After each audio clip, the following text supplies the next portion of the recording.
And welcome back, everybody, to the very first episode of Two Goalies, One Mic for the 2025-2026 NHL season, which starts tonight. Sabres play on Thursday against the Rangers. We have a very special interview with from the Daily Faceoff, Jonny Lazarus, returning guest, one of our favorite guests.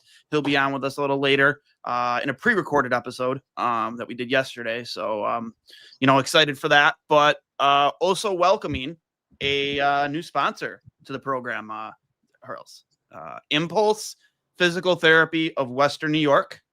Super excited to have them on board for this season.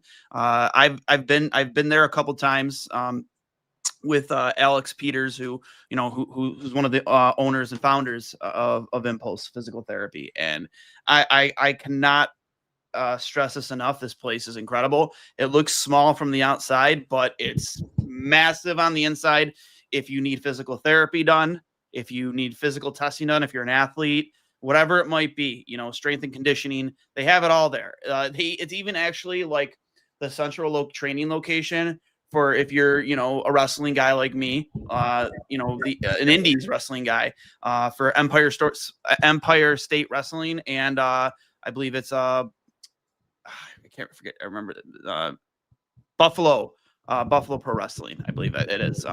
They have their main training facility. They have a full wrestling ring in there too. So they do a lot over there. And I can't stress it enough. They're located in Depew on Broadway, 5087 Broadway Suite 100. It's located right next to the Catalyst Fitness. If you're familiar with the Depew Lancaster area, you have the Tops on DNL Plaza and the plaza directly next to it. They're located again right next to the Catalyst Fitness, but the outside doesn't do it justice. The inside is incredible. They have everything you need there. If you're an athlete, if you need physical therapy, I highly suggest click the link in the tweet or the post, check them out. Fantastic environment and great vibes there. And then, as always, Fatty Beer Company, Western New York's premier bathroom. Sorry, I had to make sure we did our new sponsor some justice in their very first ad read. I've been to physical therapy many times in my life, so I encourage anyone who has an injury, who has any type of ailment, trying to get back from something, trying to get stronger. It is so unbelievably helpful with anything, whether it be minor, major, recovering from surgery, whatever it may be. Physical therapy has helped me, especially as a hockey goalie, even as a baseball player back in the day, many times in my life. So cannot emphasize enough how important it is to get back to feeling like your best self. And I'm sure Impulse Physical Therapy is one of the best places to do it. They really are, man. And again, like you have to be there to see it. Like, again, they're obviously a local business. Alex and his counterparts, they do an incredible job there. I've been there about 4 or 5 times now, in negotiations to get this done. But, anything you can think of when you see it, like a gym, when it comes to strength training, physical therapy, your physical testing, if you're an athlete, like, stuff maybe you see at the NHL Combine. I do know they do attend the NHL Combine. They're involved with a lot of local sports on the sports scene. So go check them out. Again, that address is 5087 Broadway, Suite 100 in Depew. Impulse Physical Therapy of Western New York. So I called you Johnny. I did this a second time I've done that, I think, right? You did it at the end of last episode. Yeah. But we're 2 days away, less than 2 days, 2 nights away of the home opener, Sabres versus Rangers. Again, we're going to have Jonny Lazarus on a little bit. But we thought Owen Power was going to be on IR. We thought we weren't going to have him for opening night, but apparently he does believe that Owen Power will be ready to go as of today. Matthias Samuelsson, I don't think we really got any updates on him. Did they say he might be ready?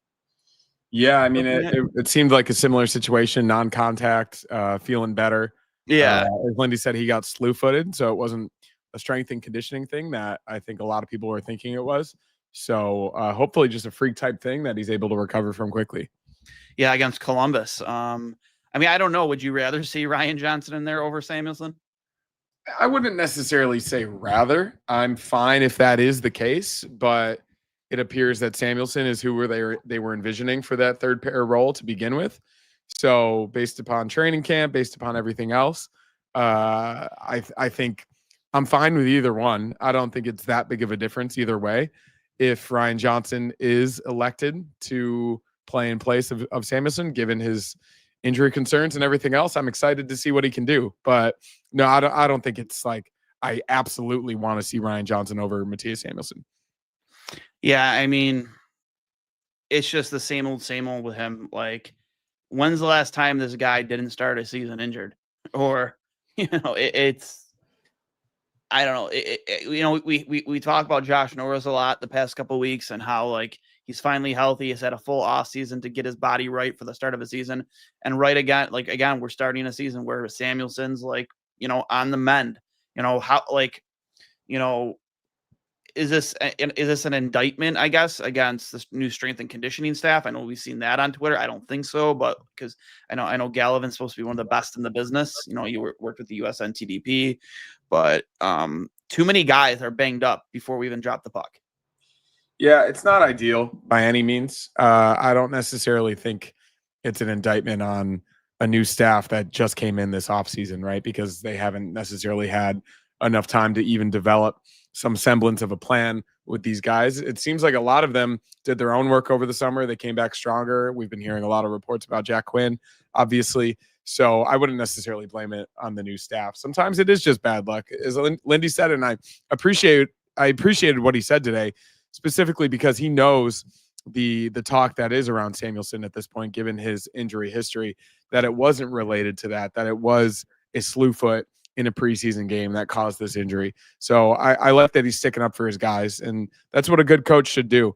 I don't necessarily have any interest in giving up on him, just like I have no interest in giving up on Owen Power for different reasons. And I hope he gets his help. Those are two very different players. Yeah, but at the same time, as we said about this entire roster, not named Rasmus Dahlin, Alex Tuck, and Tage Thompson, everybody's got something to prove.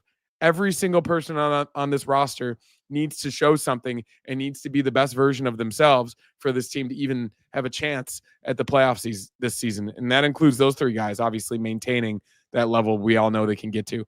But I don't know. I hope he gets healthy, and I hope that they have the lineup that they envisioned going into the season. Yeah, you have Michael Kesselring too. I mean, have they really I know they said it was an injury that he's been dealing with throughout training camp. He's obviously starting the season on IR. Did we get any updates on that? I didn't see anything today. I didn't see much on Kesselring either, so I think that's going to be tough. But yeah, we'll see. It's obvious, especially from the defense's perspective. It's obviously not an ideal start. Yeah, not at all. UPL, obviously they picked up this Colton Ellis from St. Louis. He had some pretty good numbers in the AHL with Springfield, right? Yeah, Springfield. Mm-hmm. I think it was like a 260 save percentage and a 920 260 goals against, and I think it's like a 920 or 924 save percentage. Like pretty good numbers. But are we surprised at all that Alexander Georgiev was waived today at all? Like, I don't think so. No, not too surprised by any means. And I think it's at least somewhat related to that Ellis waiver wire pickup. It seemed like a guy that they were looking at for a long time. And his numbers, especially the past couple of years in the AHL, really support it. He's got a 922 save percentage, something like a 2-3 goals against across, especially just last season, 42 regular season games, 3 playoff games. This guy is a legit pro goalie. And I don't know what it says about Georgiev. Obviously, he's had 300 plus NHL games and looked relatively good in the preseason as far as I saw. Didn't see too much of it. But obviously Ellis, he's a little bit younger, and I think the opportunity for him to potentially succeed again at the AHL level, and who knows, maybe even get a shot if his name is called. So yeah, I didn't know much about him, but after looking into it, it seems like it was a pretty good pickup. Yeah, no doubt. And I guess they said that like they've been eyeing him for a minute, hoping that he would become available through waiver, so they could acquire him. So I don't know. We'll see. If it's definitely not an indictment against Devin Levi, right? Like I think the reason for it is we want you focusing on playing in Rochester and helping that team win and developing. And I think if anything, if something catastrophic were to happen, UPL is out long term, and maybe Alex Lyon isn't getting it done. Like, that's not to say that they wouldn't call upon Levi to come up and play if needed. I don't think that's an indictment against him at all. No, I think Lindy said it today. They think really highly of him, that they think he's going to be a great NHL goalie. But the key for him at this point, as we've said many times before, is his development, getting as many shots, getting as many games as possible. And in that situation currently, it is still in Rochester. And I completely agree. I think he needs more time there, and he's going to be better off for it. No doubt about it. And again, when UPL is back, I mean, I can't see them rolling 3 goalies, right? Like, one of them's getting, like, I have to imagine Ellis is getting sent down, right? 100%, yeah, without a doubt. If you have the choice, you probably want him over Georgiev, based on what you've seen from Georgiev. I don't know. I like the idea of a Colton Ellis or a Devin Levi Colton Ellis tandem in Rochester, just pushing that team as hard as they possibly can to make the playoffs. Or maybe it will be Levi and Georgiev and they do part ways with Ellis, or even trade him. Who knows? I don't know.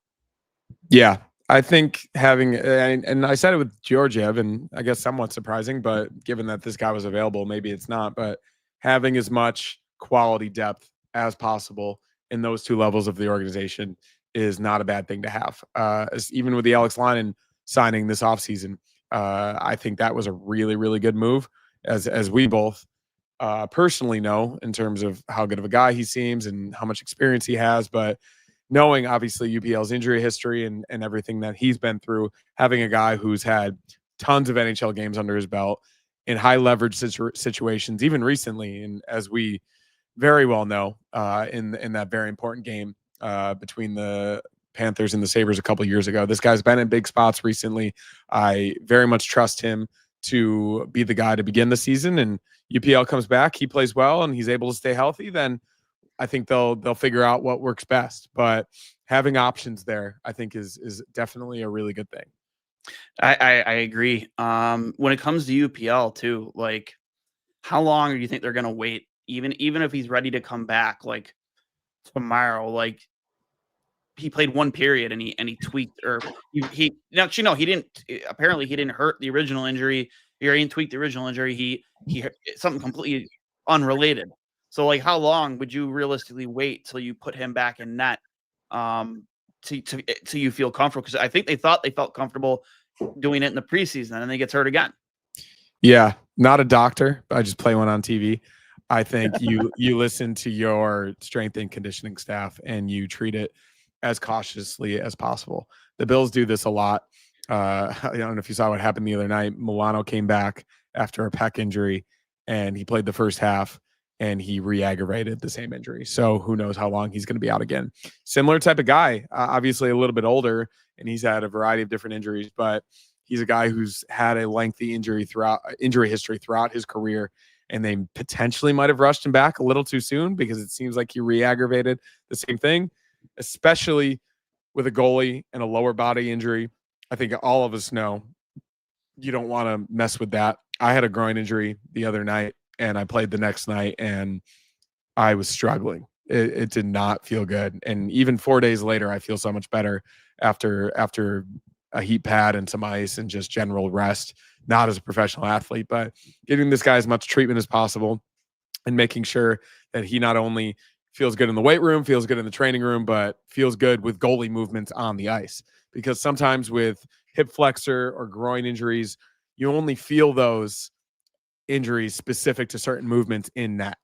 Mm-hmm. So playing it safe and making sure that he's ready no matter the situation, I think, is the best course of action. Yeah, I couldn't agree more. And again, like, this is such a huge season for Buffalo, given all the expectations. Like, I've been very bullish on Alex Lyon. I think that he should be, given his experience and just the success he has had in the league thus far in his career, as a veteran. I personally believe he should be your starter, your 1A. Just from a comfortability standpoint and just what we've seen from UPL, just the whole body of work, I feel more comfortable with him being my starter. I know you feel differently, but that's just my opinion. But Well, I think it comes down to the hot guy, right? Like, obviously, this presents an opportunity for Lyon, and if he runs with it, it's his net. And I think we all know that at this point, given the Sabres goaltending situation over the years. But if he doesn't perform, or if the team doesn't perform in front of him, and then his game falters after that, then another guy's going to be given an opportunity, whether that's UPL, whether that's Ellis, whether that's Levi. So, given the state of the net, I really do believe anything could happen. But if Lyon gets the first shot and he runs with it, he's your 1A, and then you go from there. I agree. He was with Detroit last year, right? Yeah. Yeah, it was with Detroit. Obviously, he was one of the guy that was a big big reason why we missed playoffs a few years ago when we lost to Florida 2-1 when he played out of his mind. But yeah, I agree. Given the injury, and now you have, I think, what we hope is going to be a reliable backup. You don't have to force yourself into a corner and bring up Levi to start the season and, tamper with his development, even though I don't think, me personally, I wouldn't hate it if he was the backup to start the year, just because I think he's a capable goaltender. But obviously, no, the focus needs to be his development in Rochester. But I do feel a lot more comfortable with Ellis behind Lyon to start the season than I did Georgiev, because I just don't think Georgiev has it. I think like he had one decent year, I think maybe two with the Rangers when he was splitting time with Sherskin, and he just hasn't been the guy since. And going when he was traded to Colorado, wasn't the guy there, couldn't really figure it out, and obviously he was given more than ample of an opportunity here in Buffalo in the preseason, and I just wasn't very impressed. Yeah, and I think I love Lyon's experience, but at the end of the day, it's not like an extensive amount, right? Like he's started 100 career NHL games, and largely over the past 3 years. Before that, he was primarily a backup in his NHL career. So the past couple years are a significant amount of those 100 games, 43 and 26 the past 2 years. So I think we can at least like slightly temper expectations that he's going to be like a bell cow type guy, because he is 32, turning 33 later this year. I think he's going to easily get you potentially 40 starts, especially given the injury situation with UPL. But I don't think we can, when you say 1A, like I don't want people's expectations of this guy to be like a 55, 60 start guy. He's never been that in his career. And I think the model of the NHL goaltending, especially a tandem type system, is way, way closer to 35, 40 than it would be to like 55, 60. Yeah, I agree. Moving on from that, I think one of the big topics, obviously, so far of training camp and throughout the preseason was how great Tage, Benson, and Norris looked together. There were times over the past 2 years where whichever, going, back to when Tage was at center and he was centering. Who was it when his line was considered like the best in the league at one point at 5-on-5? It was him. Kulik. Him, Puck, and Peterka. I think Kulik was. I thought. No, not last season. Before Kulik. Oh yeah. It was Tage centering Tuch and Peterka. That's what I thought. Okay, so obviously a much different look at your first line this year. But they have looked fantastic to start the season, and Josh Norris does look really healthy. I tend to think that a lot of the success of this season is really going to be contingent on Josh Norris. I know we know what we're going to get from Tage Thompson, right? You know what you're going to get from Rasmus Dahlin. I just think I feel confident on paper what we have defensively. That's how much faith I'm showing in a guy like Michael Kessering before we've even seen him in a real game for Buffalo, partnering with Owen Power. Like I feel very confident in saying defensively they're going to be a much better structural team in their own end. But I think so much of this season is going to be contingent on Josh Norris and his ability to stay healthy and meet expectations. Yeah, I mean, he's your first line center, right? Like he directly replaced Dylan Cousins, who was, until Tage switched to wing, your first or second line center. So Yeah, it's absolutely critical, and it's reflective of Adams and their scouting department that they were willing to make such an impactful trade, and that goes obviously for Josh Doan and Michael Kesselring as well. You traded who many thought to be two potential futures of the franchise in Dylan Cousins and JJ Peterka. Obviously, neither performed to their capabilities as we once thought to begin their careers, and I think that is not necessarily just their fault, but it didn't work out. And he went out and he made hockey trades just like he did with Bowen Byram and Casey Middlestat and with Ryan McLeod and Matt Savoy. Both of those trades look pretty good right now. McLeod is your second or third line center. Byram's on your top pair. I think that one of the better parts of Kevyn Adams' tenure as GM has been these hockey trades, right? Like Michael deal, kind of in a no-win situation, but he got a really good player in Alex Tuck. He got a consistent NHL. I think people expected more, but a consistent NHL player in Peyton Krebs and a first-round draft pick as well. So yeah, I've been at least like mostly happy with a lot of these trades, and then you potentially look at this one. We haven't seen much from Josh Norris yet.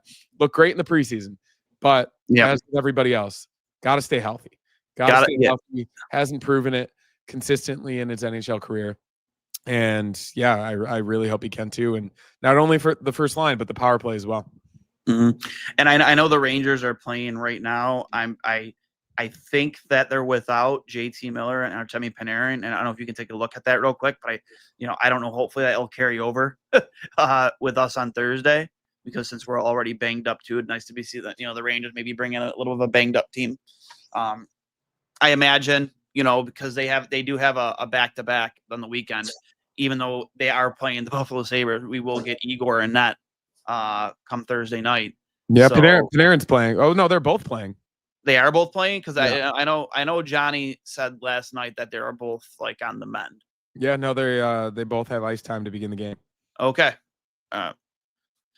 Panarin is playing. Why aren't you watching? Because I'm talking to all of you. That's why I'm not watching right now. I don't have a TV in front of me. I have all of you in front of me. Okay, so yeah, looks like they are gonna have their full lineup come Thursday. I don't like Johnny was hesitant to say that they would both be ready by tonight, opening night for them. So I don't know. I in terms of the Rangers, I mean, that's a team that has a lot to prove, right? New coach, new coaching staff, not a new faces. Obviously, their new captain and JT Miller, Jacob Trouba, when he was traded to Anaheim, they don't have Keandre Miller anymore. Some new faces on their blue line. That's a team that won the President's Trophy 2 seasons ago, missed the playoffs last year, and they have a lot to prove. I think that could be a very scary team to open up your season against.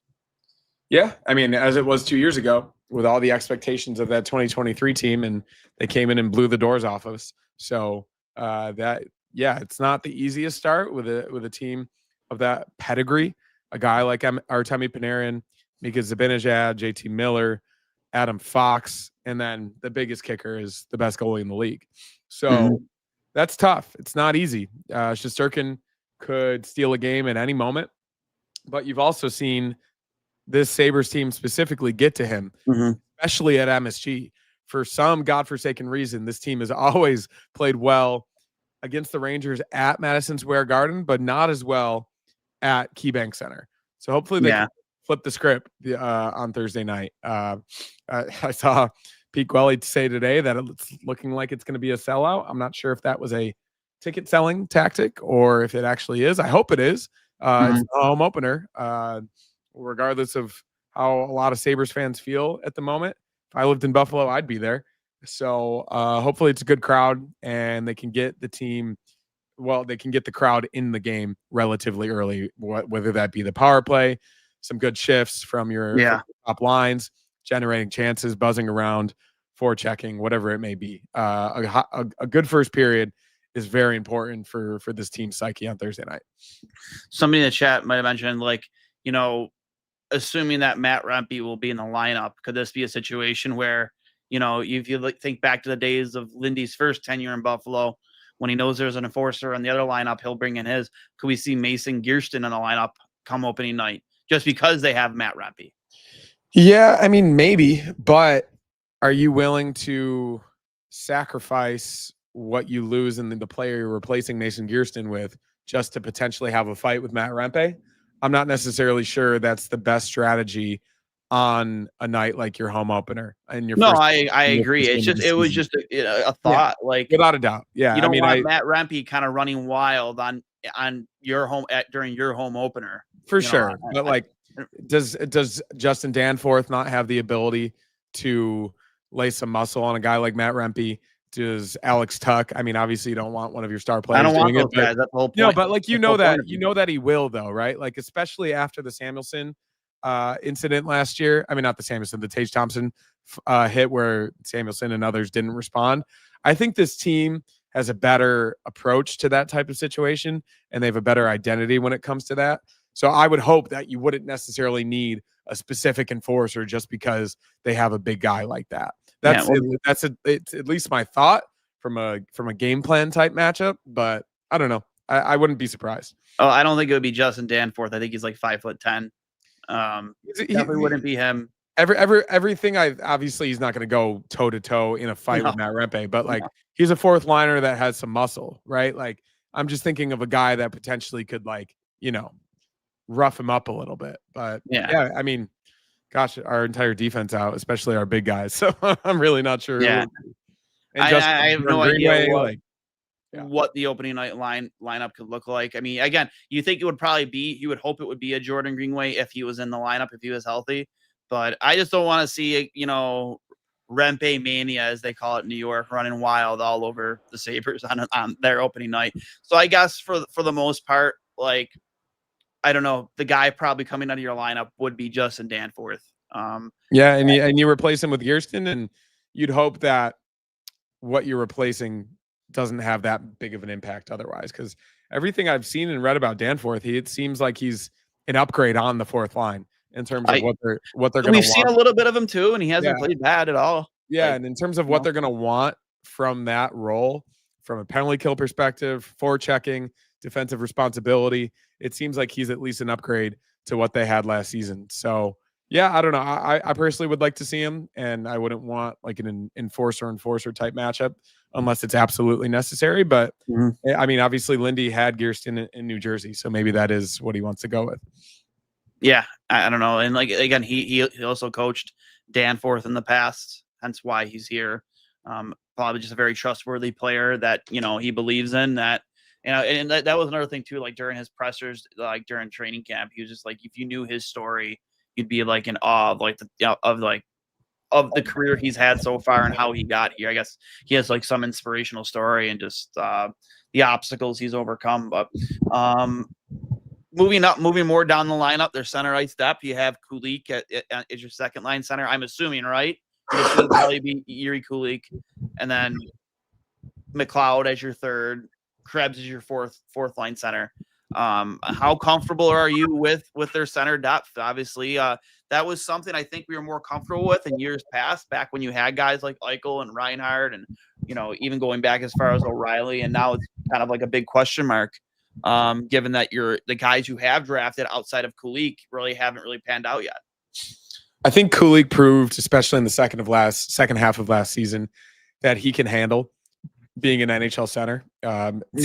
Second line role, maybe a bit early in his career. I personally think I would like McLeod there, given what he proved last season and his relative more experience compared to Yuri Kulik. But he's got a lot of speed. Of course, he's got a great shot. I think he proved that he can handle those tough physical matchups in his own zone.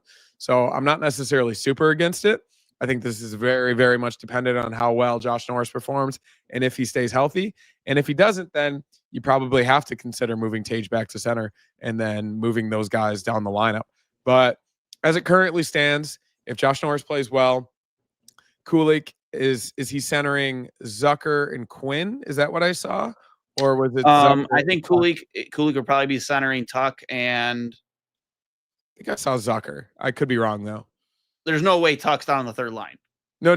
But like I saw in the lineup tweets that were sent out today, the line tweets, that Cooley technically was the second line center in terms of line rushes, and it was Tuck, and I thought Zucker. Could be wrong.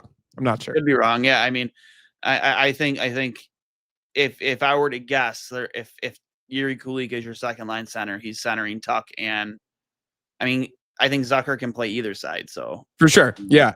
But I mean, honestly, I think I'd rather. I mean, that would leave who on your third? And then it would be Ryan McLeod centering Josh Doan and Jack Quinn. That could be a nice third line. Yeah. Really could be a nice third line. For sure. I'm excited about Josh Doan. Yeah, same. And I'm excited to see a healthy Jack Quinn. I think just like Josh Norris, he's another linchpin of that entire offense. If he's able to find something close to that scoring ability we saw in his first couple seasons, it's going to make a massive difference. Yeah, I agree.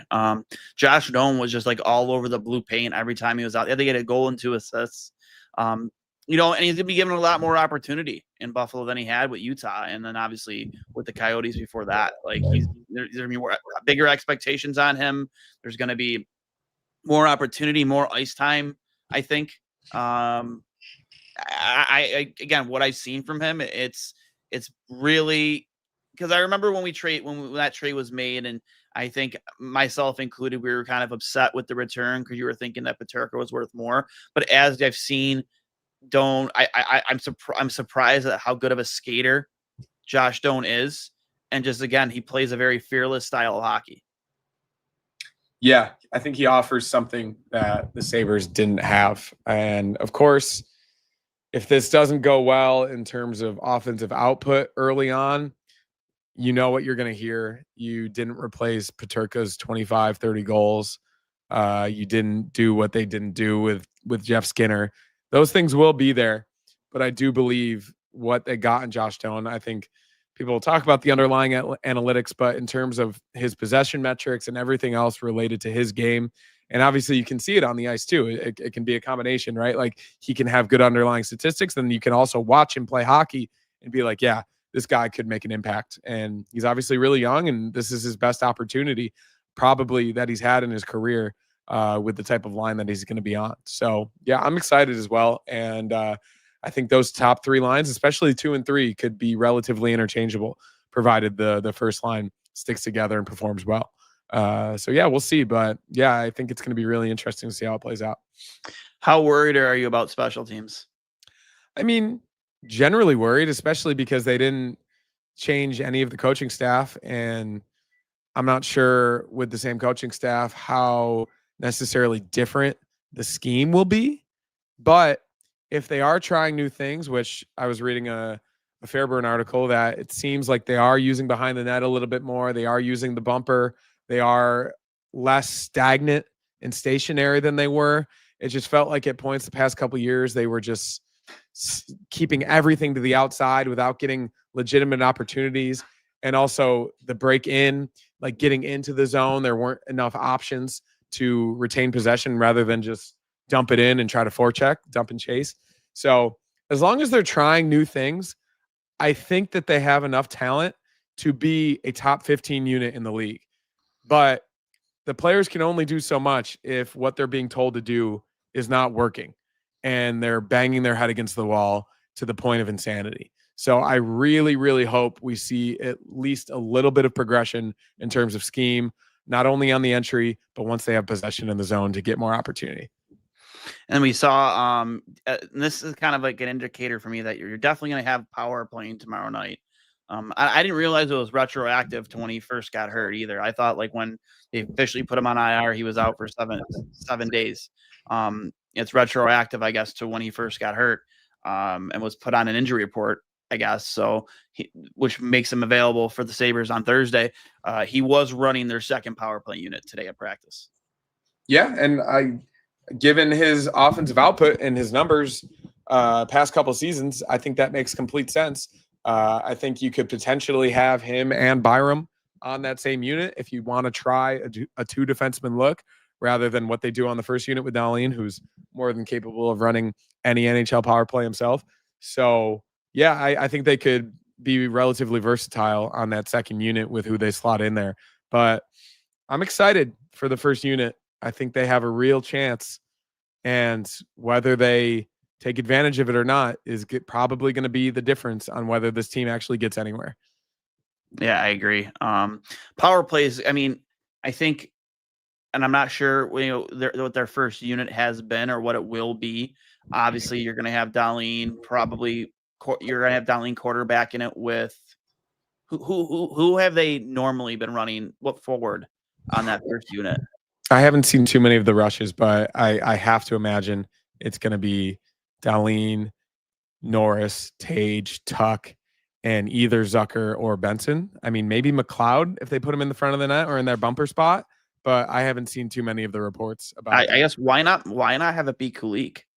Yeah, I mean, with just put two of your best shots on each side and make keep them honest. And as far as I saw, that's the role that they're going to have for Norris on the right side. So you have Tage on the left, Norris on the right, and then Tuck in front of the net, and then you could have one of Benson, Zucker, or McLeod, and even Kulik in the bumper. You've got options there. Yeah, but at the same time, I think Tuck is really good at the bumper spot, though. For sure. And I think you have to be versatile, right? Like you can't just have the two flanks. Darlene is the quarterback, a guy in front of the net, a guy at the bumper. You have to interchange positions. You have to move around. You have to make quick passes. You have to be versatile rather than just try the same thing over and over again. So a diversification of not only skill sets, but assets in terms of what those roles are in front of the net and the bumper and even on the flanks. Obviously, Darlene's going to be the quarterback. But having those options, as Herb Brooks says, we've got options. Having those options for a power play, I think, is a really good thing to have. I agree. I'm not too thrilled about keeping the same coaches running the power play, special teams, and no changes there. I mean, it is what it is at this point. You can have your opinions on for what reasons. I know Lindy said it's just more about being consistent, having consistency rather than changing things up. And yeah, it's exactly what it is. I love it how like your face kind of changed when I got into that, and I was like, I could tell something was coming. It's like, it's money. Yeah, it's money. Yeah, Terry's still paying for a stadium, paying more money than he thought. That's why all the renovations as fans you want to see done already haven't been done already. Well, hey, they did. There is a new audio system.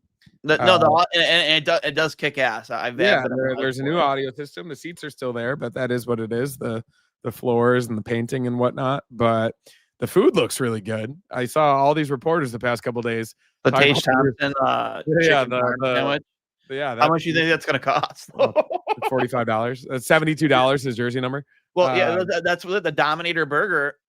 I remember when I got it one time and it was delicious. But I joked before I even knew how much it cost. Like watch them try and get like nostalgic with this shit and charge $39 for it. And I look at the thing, it's like, yep, $39. What kind of bullshit is that? Like, can you imagine for a 2-foot chicken parm, like walking up to that thing and seeing 7? The Sabres are not the only professional sports team to charge a fair amount for concessions. Basically, the only one in the U.S. that doesn't do it, aside from the Masters, which isn't a professional sports team.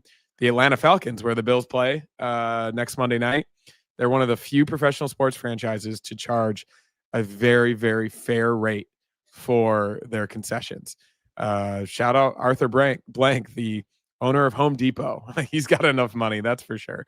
Yeah, he does that. But yeah, it's just a fact of life at this point.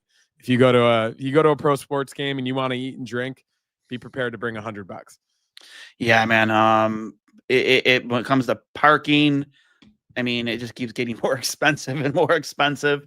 And you obviously downtown is so hard to find free parking down there. So you're probably looking at, if you plan on eating at a game, I mean, after the price of your ticket on opening night, I mean, that's like, if it's just you and somebody else, that's like a $250 night right there.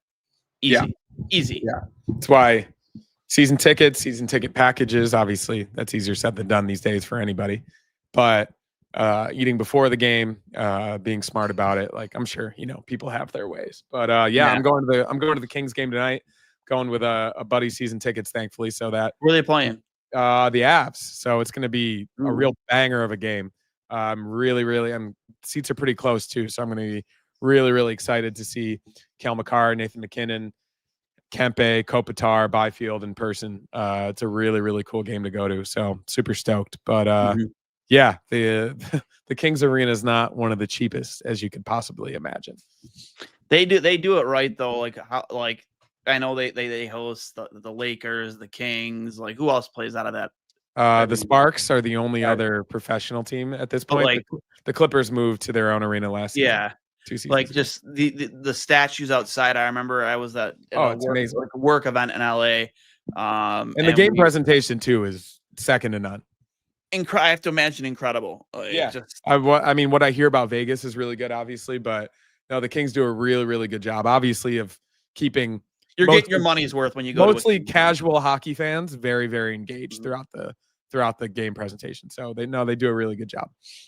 Yeah, like you're getting your money's worth when you attend a Kings or a Lakers game, no doubt, for sure. Before we kick it over to our interview with Lazzy, what are your keys to getting a win on opening night against the Rangers?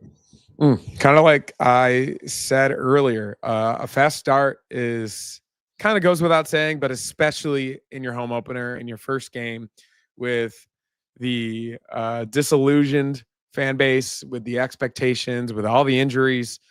Getting a fast start, especially on the power play early on, I think is going to be really important. If they get a lead and they're able to hold it, obviously they had some issues with that last season, but if they get off to a good start in the first period, that obviously creates momentum, and then you can go from there. I think very, very important, especially against the best goalie in the league, to get guys in front of the net, take his eyes away, get a dirty goal here and there. Obviously, we have a lot of skill, and I think Tage and Tuck and Darlene can do their thing in any given moment. But if he is on his game, which he more often than not he is, taking his eyes away and getting a couple dirty goals in front of the net, banging in a rebound or two is going to be the key to beating him. So I think those two things are my keys on Thursday night. Yeah, and that's something they did a really good job throughout preseason, just getting guys to the front of the net. Tuck, Zucker, Doan. I think that was really a point they really tried to hammer home throughout preseason and training camp, is like, this is how we're going to win. You're not going to win on skill alone with this team. Like, we are going to have to get a little old school here and find some goals, find some dirty goals, you know, be a pest in the blue paint. And I watched every preseason game, and that was very, very throughout preseason. No doubt about it. The only thing I for me, I just want to see them come out, not just play with speed, but play really physical. Let them know that you're there. Let the fans know you're there. I would love to see, like, whether it be Darlene or maybe it's, I don't know, who else is going to throw that big hit? I mean, it could be any of these guys, right? Like, just really get the crowd into it to start the night on that first or second shift. Just hammer somebody. Yeah, I think it's super important. The Rangers aren't the smallest team in the NHL. They're probably actually one of the biggest. They've changed their roster a bit, but especially if a guy like Rempe is playing, obviously you've got a lot of skill there as well. So being physical with a guy like Panarin, being physical with a guy like Zibanejad, getting in their face, obviously really important against a team like that. So good start. Front of the net, play physical, take advantage of your opportunities, and obviously be aware of the front of your net. Obviously, we've had some puck watching in recent years.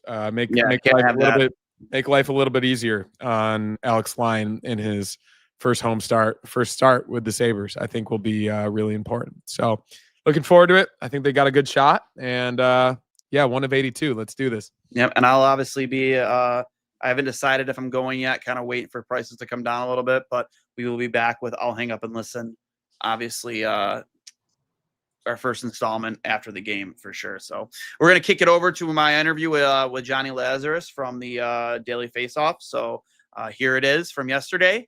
And Hurls, enjoy the game tonight. Appreciate it. We'll see you Thursday. All right, guys. Here's our interview with Jonny Lazarus from the Daily Faceoff. As always, go Sabres. And we're back. We were welcoming one of our favorite guests to have on, Jonny Lazarus from Morning Cup of Hockey. You got some new stuff going on right now, Jonny. You want to fill us all in? Just doing stuff with the USHL, doing my typical stuff with college. Start of the year is always busy, so swamped right now. But did you get your haircut? Did you chop it or what? What's going on? No, not yet, dude. It's just in Ponytail? Yeah. Nice. I'll probably cut it in the next couple months. Last time I donated 21 and a half inches. Wow. Believe it or not, it was insane. I won't be that long this time around, but Mhm. I think it's getting close. This will be my third time donating, so I actually can't Awesome. wait, man. Yeah, it's amazing stuff. You don't have to deal with that. But I just cut mine. Like I had really long hair, but I just got a little trim. So I can only imagine what you're going through because that is a hard thing to keep up with. Oh, dude, in the shower, you get hair in your mouth when you're eating. If you have it, like it's annoying to say the least. But thanks for hopping on, Lazzy. Obviously, you're one of our favorite guests to have on. Thank you. I know it's busy right now with all your responsibilities with the daily face-off and college and now the USHL and the Rangers. So like you gotta, and plus obviously you mentioned here before that you're moving. Yeah. So, tough timing. Yeah, right. But still happy you found the time to join us. Sabres open up the season against the Rangers at home this Thursday. I believe you guys play tomorrow night, right? Yeah, we got Pittsburgh tomorrow night. So you'll have some of the rust knocked off with your opening lineup. New head coach Mike Sullivan. I'm assuming he has a whole new staff. I know Pekka isn't there anymore. Started fresh with a whole new staff in New York, correct? David Quinn, Joe Sacco. Yeah, pretty good staff so far here in New York. Yeah, not bad. Yeah. Obviously, you guys went from obviously winning the President's Trophy to not making the playoffs last year, and then that was a big surprise for everybody. What should we expect from this Rangers team this season? And obviously, this is a big year for Buffalo, trying to avoid 15 years of no playoffs. Already off to the wrong start with all the injuries we're already dealing with. Samuelson, Kesselring's not going to be in the opening lineup. Our assumed starting goaltender is hurt again. What should we expect from this Rangers lineup and, considering their additions in the offseason? Well, hopefully it's a little defensive zone. I think the Rangers playing that like man-to-man D zone coverage the past 2 years has kind of been what's hurt them a little bit. So under Mike kind of described it as more of a quadrant defensive zone. Like you have certain areas of the ice where you're more responsible. So I don't think the Rangers will be, hemmed in their own zone as much as they were last year, which is, obviously something that really killed, especially the blue line right now because it looks a little weak, kind of on the left side with Vakanainen and Susi. I think the Rangers do need to strengthen out their blue line if they want to be taken seriously Cup contenders. But the top two lines look strong. I think the third line is going to be what everyone's wondering. Today it looked like it was Noah Laba, Taylor Radish, and Connor Sherry. Connor Sherry apparently has made the team off of a PTO. That fourth line of Edstrom, Carrick, and Rempe, you have to ask yourself the question too, like where will they get bottom six scoring from? Noah Laba is someone I'm super high on. He had a phenomenal training camp. He was looked at as the best player, basically, from the guys who were coming up trying to make the team. And he really stood out and separated himself. And as Mike Sullivan said, raised some eyebrows. So hopefully he gets in the starting lineup tomorrow night, or I should say opening night roster tomorrow night, and he can build off that momentum. But, you got Igor Shesterkin in net. The power play should be as good as they've been the past few years. Last year wasn't really a great year for the power play, but the last 3-4 years, it's been up there for one of the top units in the NHL. So I imagine they'll get right back there. But Panarin and JT Miller are still kind of question marks. Not sure if they are 100% confirmed to play tomorrow night. So we have our own injury issues as well. But last time the Rangers opened up in Buffalo, it was a ass whooping, and I'm hoping it's the same. But I'm sure you are hoping it is the opposite. So, lots of things to kind of go over, but something still unknown. We'll know more probably tomorrow night after the Rangers play the Penguins. Could this be a situation where we see Jonathan Quick on Thursday? I don't think so this early in the year. I mean, the Rangers will have a day between the games. Yeah. So I would imagine Igor gets it, but I think is Saturday a back-to-back? Let me just double check. Because they got who do they got? Sorry, one second. Let me look at the schedule here. We may cut this out. They got no, it's all good. No, Thursday, Saturday, Sunday. So I would expect Igor Thursday, and then Saturday, Sunday, maybe you see Jonathan Quick in one of those games. What do you have Saturday, Sunday?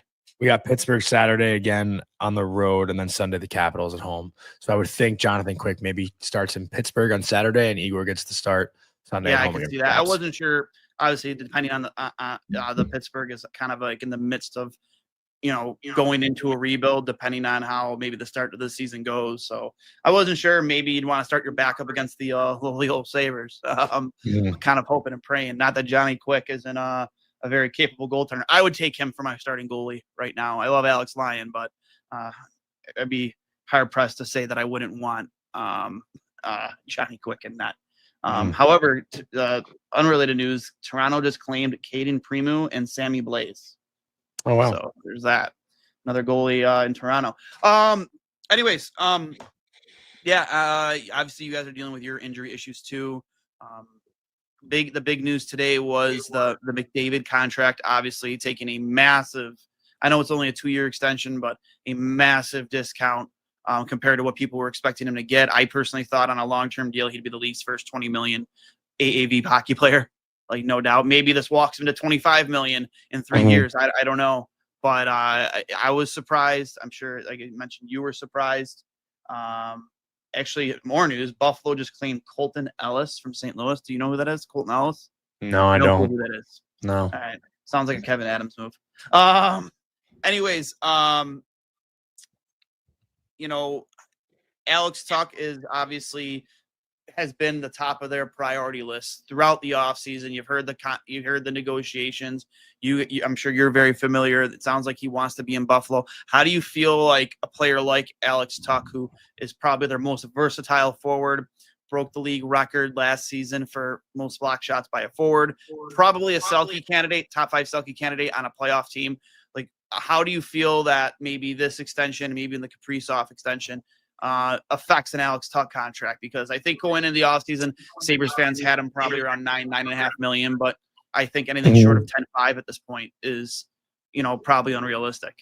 That's a massive jump though from what he was making prior. I mean, well, he's like under 5 million, isn't he? Yeah, he is still. I can't remember if he actually signed any type of an extension with Buffalo following the Jack Eichel trade, or if that was the deal he was already on with Vegas. But this is year 7. This is year 7 of a $4.75 million contract. Yes. I guess that's what he signed in Vegas. Mm-hmm. I mean, that's a crazy jump. But listen, Alex Tuch is a consistent 30-goal guy. Yeah, I don't 10.5 million though. Like, I guess I'm still getting used to the numbers, right? Like, that sounds like it's so much, but I don't. You think it's that high? I think it could be, considering what you're probably gonna be seeing around the league. I mean, putting it this way, I think I read that in a couple of years, 10 million on your cap is only going to be 8% of your total cap. Which, if you look at it that way, it's really not that bad of a number. You look at contract, like, I think the most underpaid and player in the National Hockey League right now, well, before Connor McDavid's extension today, is easily Tage Thompson, right? Yeah, he's making like best contract. Yeah, he's making like 7.1, right? Yeah, and he's a 40. I would like to consider a healthy season, you're a consistent 40-plus goal scorer right there on your top line. But so if Tuch wants to stay long term, and you got Tage signed long term, and you got Josh Norris signed long term, don't you think maybe he'll take around what they're getting? Because Buffalo is a team that needs to bring in players. Yeah, like is he a guy? Like, obviously, every guy should get what they deserve, but do you think he's really gonna stress the Sabres management out and like get every single dollar? I could see him getting like 8.5 or 9 and leaving some money to bring in guys. Like, I don't know if I see Alex Tuch as like 10.5. I mean, I don't know. Maybe I'm just not giving enough credit, but I guess he'd be worth 10.5 on the Buffalo Sabres, right? Like, that's what we're talking about. I just don't know if he's a $10.5 million player somewhere else.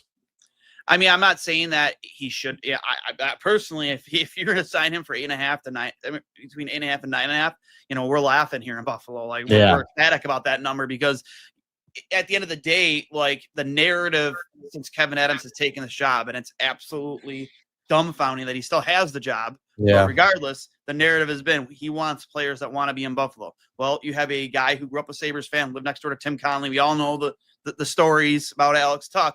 But if that is the narrative, that you should do whatever you can to hold on to this guy. And if the number was at 8.5 or even 9.5, then what has been the holdup all offseason? Like he said, at the end of the season, Alex Tuch will be a priority, and we're 2 nights away from opening night, and he's still not signed. So I guess my question is, what is the holdup, and why isn't it done yet? Maybe he does want 10.5. I don't know, but again, like that's what I'm thinking. Has he ever had like 80 points? Actually, hold on. I believe I'm looking now. Yeah, he's never touched 80 points. I mean, yeah, he's had a couple of 30-goal seasons, 36 in 2022, 23, and then 36 last year. But I think 10.5 is a stretch. Like I really do. Think so?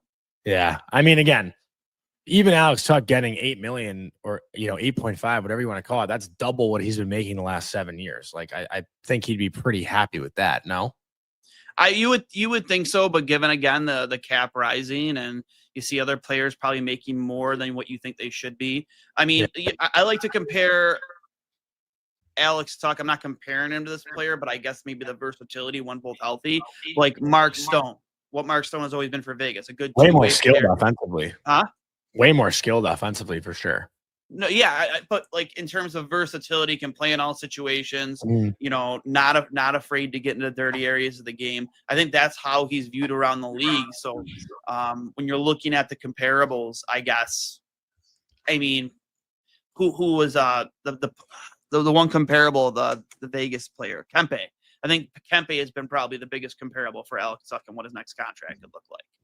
Really, I don't know, man. I think you don't think so. I think Kempe's looked at, I think, a little bit, maybe even a lot higher than Tuch is right now. I don't know. Maybe Tuch's a more I just think Kempe is like become, and again, maybe it's just because LA has been in the playoffs, but I feel like he's become like a star in the NHL.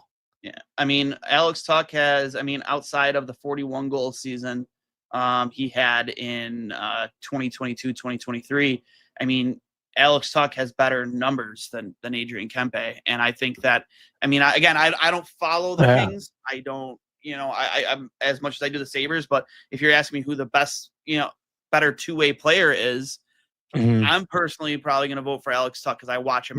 I'm voting Kempe, honestly. Like, you think so? I don't know. Like, I think it's recency bias because Kempe's also been good in playoffs. Like, we haven't seen Tuch play a playoff game since Vegas, however many years. However many years. I think that's a big reason why. Like, I'm not trying to come on a Sabres show and say like, I get it. But I don't know. I just think Kempe is a better offensive player than Tuch is for sure. That's a good argument to have. I'm curious what people with no think though. Yeah. He plays power play. He plays the penalty kill. He's one of the better, Buffalo's better 5-on-5 players. Again, like I mentioned before, he's blocked. He set the single season record for most blocked shots by a forward. I think it's about the supporting cast around him, right? It's, where does he fit in on a playoff team the way Kempe has in a much better, organization, at least the way it's been built in LA with better, I'm not going to, this isn't a knock against the leadership on the team, but I think it's undeniable who's surrounded by a better supporting cast, Adrian Kempe. Like, I don't know. I think that those two are very comparable players. Again, I don't watch LA enough to really give my full opinion of that. I've seen enough of Alex Tuch and what he does for this team to say that, I think he's worth right around the same amount as an Adrian Kempe. This is my opinion. Obviously you mentioned that Panarin and Lafreniere are probably going to be out. Or JT Miller, sorry. Yeah, JT Miller and Panarin could be out opening night. Where do you see Lafreniere for the Rangers this season? Obviously, I think this is a big year for him. After signing that extension. How does he fit into your lineup this year? Obviously, a former first overall pick. Obviously, I don't think he's lived up to the hype, but been a very, very reliable player in certain aspects of his game for the Rangers. What type of a year are you expecting from him? Yeah, well, it's the annual. What kind of year will it be for Alexis Lafreniere? Right, we've kind of been waiting. We've been waiting for it, but again, Lafreniere will get top 6 minutes, but he's not going to get first power play minutes. It looks like power play 1, and I guess Panarin and JT did skate today, but it looks like the first unit will be Fox, Panarin, Miller, Zibanejad, Trocheck, which is kind of what it has been, and Lafreniere will be on the outside on the second unit with like Braden Schneider, Will Cooley, Connor Sherry, and they have Matt Rempe actually at the net front. But Lafreniere, it looks like at the start, will be on a line with Trocheck and Panarin like he was the last 2 years. Last year, that line was not nearly as productive as they were 2 years ago. I think 2 years ago, they were the most productive line in the NHL. So if they can get back to playing they were in 2023-24, like he should have a pretty good year. I'm not going to say monster year, but I would say 70 points, maybe, even though he's never touched 60. Obviously, you're talking to someone who has a lot of high hopes for Lafreniere, one of my favorite players to watch in the NHL, especially when he's on his game. But last year was a disaster. Like it just, I don't know what happened, but we all saw what the Rangers turned into, and I have a hard time believing that'll happen again. So if I'm going to predict one thing for Alexis Lafreniere this year, it's probably 30 goals, 40 assists. I think he gets 70 points. Think so? I like that prediction. I've always been a fan of him. I was personally a Quentin Byfield guy in that draft. I just like the size difference, and I prefer the type of style of play that Byfield plays compared to Lafreniere. But I tend to agree. I think that this could be a real breaking out season for Alexis Lafreniere, especially under a coach like Mike Sullivan, who has had so much success. We've been saying that for far too long, Duane. Yeah, I know. But trust me, we've been having the same we've had the same conversations in Buffalo about other certain players too.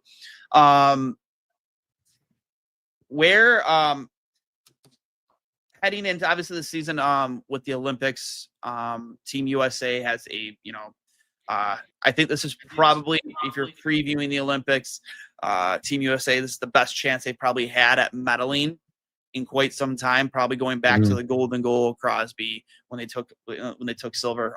How do you feel about, obviously you've had Tage on your show before, we saw the success he's had in international competition back at the World Championships. You have a couple players, you had a couple players at least in New York that, were taken over Tage for Team USA. In terms of the Olympics, we'll step away from the Sabres and the Rangers. Where do you see that roster heading into when is the Olympics? It's in February. February? Mm-hmm. Yeah. How do you feel about Team USA's chances? Tage, Tuck, we'll talk about Tuck again. He was invited to that camp. You have a couple players on your roster that could possibly push for a spot on that team as well. How are you feeling going into the Olympics this year? Yeah, I mean, I think Tage definitely makes it. I don't see how they leave him off. I mean, the skill, the size, even the speed for someone as big as Tage, the way he gets up the ice is unbelievable. I think if there's a couple roster changes from Four Nations, maybe Chris Kreider, Brock Nelson, even Vinny Trocheck. I love Vinny, but he might find himself on the outside, and you bring in guys like Tage. I think Patty Kane makes it. You think so? I just think when it comes to United States-born players, he's 48 points away from being the all-time leader in points for United States-born players. It's his last Olympics. Like, he's still an effective player, an impactful player. Do I think he plays every game? I don't know, but I think he belongs on the team. And obviously, as you know, hockey can be a little bit political, and I think leaving him off, Billy Guerin and the staff will have a hard time doing that just because, again, of the stature of the player. But Patrick Kane did say at Media Day, he went on Nate Thompson and Julie Stewart-Bink's show, The Energy Line, and said, I want to be picked for the player I am today, not for the player I was. So, there's a motivated Patrick Kane coming into the season with Detroit. That said, too, as far as Jason Robertson goes, right, he was kind of left off last year. Wonder what will happen with him. Cole Caulfield, Clayton Keller, those are their names that stand out. I don't know if you need a bunch of the same type of player. So we'll see how it shapes up. But I think Tage I would think he's a lock to make it. I have to think so too. But again, I thought he was a lock to make the Four Nations team. Yeah. given the years he had. Alex Tuck could be a guy like a bubble guy too.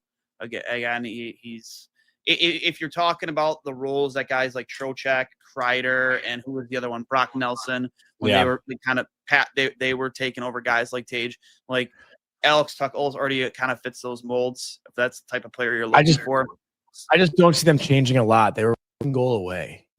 Like but there's also more competition in the Olympics too. Actually, no, Russia's not playing. So and obviously Barkov's now out for Finland. Sweden will be good, but US looked pretty damn good in Four Nations. I don't think they're really questioning their roster that much. Yeah, I tend to agree. JT Miller, now your captain, another guy who's probably going to be on Team USA. What type of, compared to who was it before? It was Kreider, Jacob Trouba. Trouba. Sorry, Jacob Trouba. What are you guys looking for out of JT Miller this season that maybe Jacob Trouba didn't bring the year before?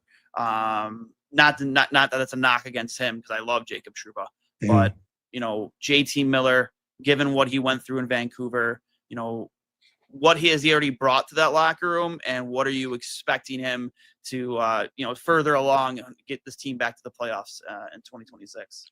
I haven't been around the room that much in preseason. I just went to a couple of games, but I haven't been at any practices just because of scheduling. But from everything I've gathered, JT is a little more vocal, a little more emotional than Jacob Trouba was. I don't know if Jacob Trouba was the loudest guy in the locker room, even with the C on his chest. And again, I'm not in the room during the games. I'm not on the bench during the games. So I feel like only the players can really attest to the type of leader that JT is. But all I know is, JT gets the guy next to him wanting to do more. It was evident when he stepped in here. He got Mika to dial it in a little bit. Mika had a horrible start to the year, but as soon as JT arrived and was playing with Mika, they got more out of him. Will Cooley has seemed to, gravitated toward JT and has thrived alongside JT. And one thing that stands out is, and I say this repeatedly because it's just a little thing that goes a long way, but that clip that everyone posted Will Cooley last year laying out Alex Pietrangelo and then fighting Nick Hague. After that fight, JT Miller and Matt Rempe were the only two guys to go tap Will Cooley on the shins. JT got off the bench, skated across the ice, and gave Will Cooley that love tap, that sign of respect, that, that's good shit, dude. We love that. That's kind of what you want from a leader, someone who acknowledges all those things. And, I think JT is one of those guys who isn't afraid to get in anyone's face. And the Rangers have been a little bit too soft, a little bit too cute over the past few years. And to have a guy who, what he's going to do every shift when he goes out there, if he's not scoring a goal or not making a play offensively, he's at least going to throw a hit and maybe slash a guy behind the play and do whatever he can to rattle his opponent. So if you have a guy like that wearing the C, you better wake the fuck up and know what you got to do when you get on the ice, because that's the kind of guy that's going to lead this team. Absolutely agree. I love that type of a leader too, like a vocal. That's again something I think that Buffalo's kind of lacked. Maybe that you were expecting more with Lindy Ruff coming in, given his past, in his first tenure with Buffalo and the previous captains he's had before. But I personally thought Vancouver got rid of the wrong guy when choosing between him and Elias Pettersson. I love JT Miller. I think he's a perfect fit for that locker room, and accountability is going to be at the top of the list now this season. Maybe it wasn't so much last year, but having a guy like him in your room wearing that letter, accountability is definitely going to be a priority this season for the Rangers. So I don't know if you've seen this. Oilers just signed Jacob Wallman, to a 7-year, $50 million deal. Unreal. Good for him. Yeah. Great guy. Yeah. Love that guy. Yeah. So, but no. Final thoughts here before we let you go. Again, I appreciate the time, Johnny. Predictions heading into Thursday, assuming that you're going to be without. Not going to assume, but you might be without Panarin and JT Miller. I think they're going to play. I think they're going to play.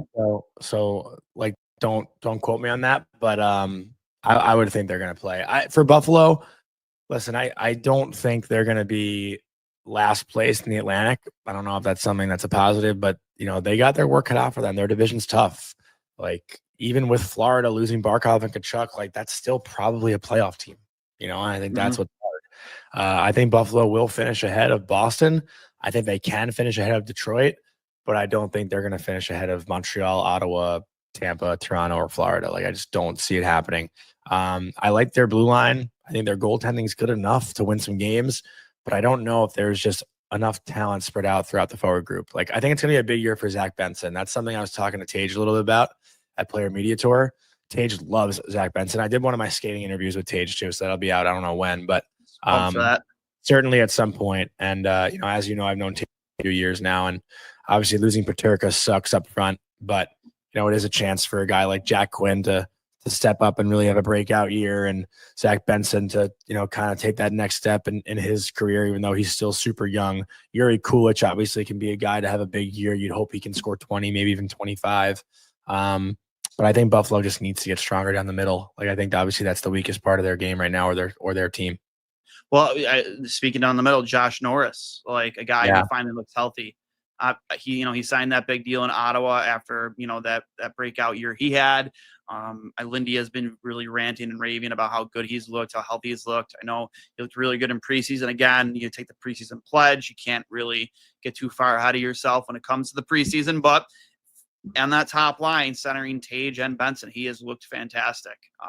If you do get a full 70+ games out of Josh Norris this year, could he fill in that void that at least fill in that scoring that you lost with JJ Peterka, that potential 30+ goals that you would expect him to score this season if he took the step forward.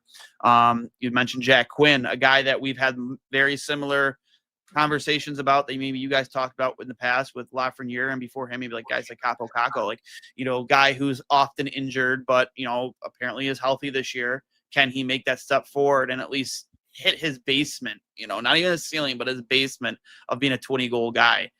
Zach Benson, again, on the smaller side, but, we look at him and we watch him play every night he's like our version of Marchand. He's just a pest and an instigator, and he's what, 20? Not even? Huh? He's like 20 years old too? Yeah. 21 yet. I don't think he's turned 21 yet. So I think there's, from that perspective, a lot to be optimistic about, but I tend to agree with you. I think the biggest question has been, how good will they be down the middle with Norris?